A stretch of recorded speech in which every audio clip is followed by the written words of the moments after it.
ولا تصعر خدك للناس ولا تمش في الأرض مرحا إن الله لا يحب كل مختال فخور واقصد في مشيك واغضض من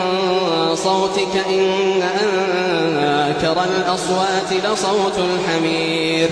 ألم تروا أن الله سخر لكم ما في السماوات وما في الأرض وأسبغ عليكم نعمه ظاهرة وباطنة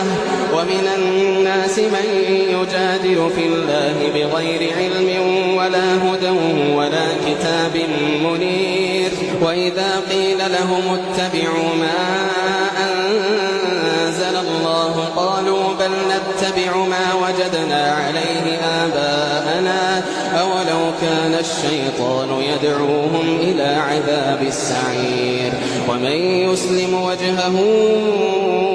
إلى الله وهو محسن فقد استمسك بالعروة الوثقى وإلى الله عاقبة الأمور ومن